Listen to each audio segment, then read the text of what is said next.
వేమన శతకము. తనువు తనువటంచు తపయింత్రు జనులార, తనువుల స్థిరమని తలపరాదే. తనువు కానబడిమి తలగునా మోక్షంబు, విశ్వదాభిరామ వినురవేమా.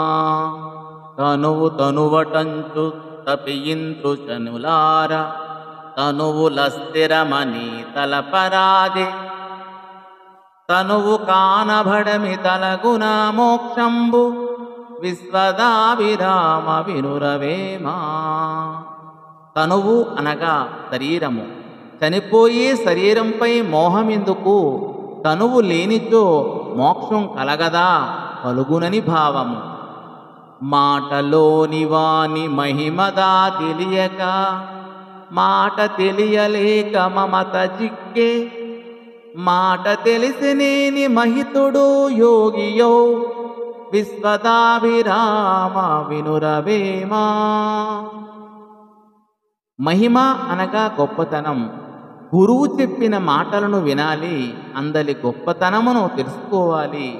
మాట యొక్క స్వభావము తెలియక మమతకు లొంగిపోరాదు అని ఈ పద్య భావము. మత్సరంబు మదము మమకారమనియడి, వ్యసనములకు తగిలి మసలల్బోక. పరులకుపకరించి పరముండవగు పొమ్ము, విశ్వదాభిరామ వినురవేమా. మత్సరము అనగా అనురాగము, వ్యసనములు అనగా అలవాట్లు. మమకారము, గర్వము, ప్రేమ అనేటి వ్యసనములకు దూరముగా నుండుము.